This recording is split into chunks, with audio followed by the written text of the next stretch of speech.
what's interesting about all of this is that you started in the church music, and of course, I think boys choir, I think church music. Yep.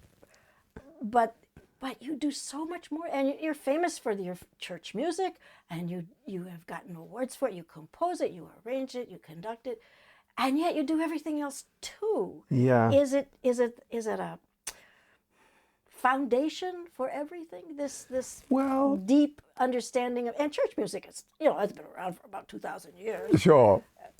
Is that the kind of classical music one comes to and then one can branch out, or can it work the other way?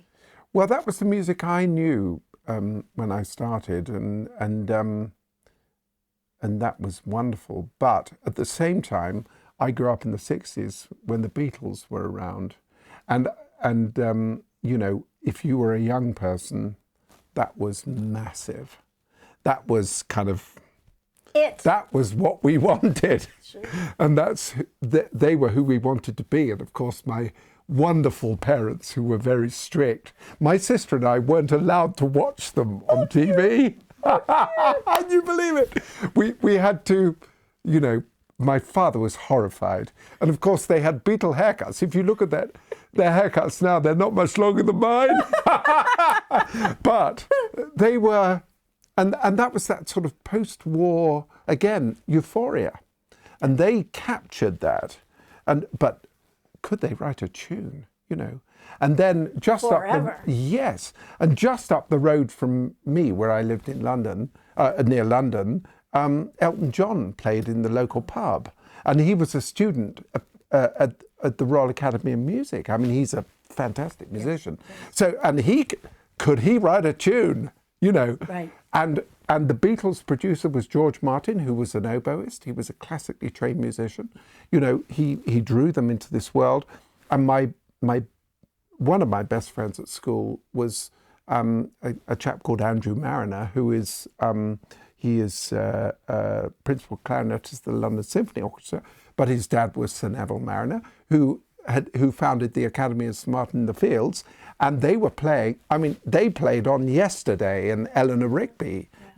So he was drawing on all this energy from different areas of music. Thank you, George. Yeah, exactly. And George Martin brought pop music into this sort of different arena.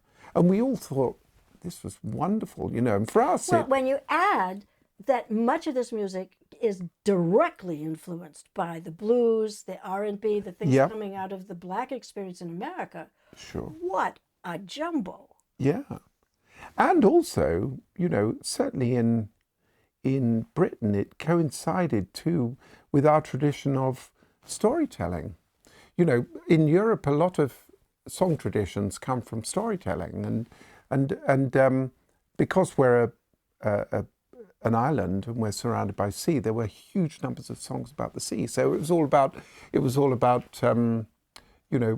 going away and maybe coming back. Yeah, hopefully, or and I love my love because I know my love loves me, and I've gone off to sea, and that was it's very much part of our tradition. I think music hall and kind of vaudeville in America, that all came out of that same tradition of storytelling, and I think pop musicians and classical musicians love to tell stories. I mean, and that is a big thing for me.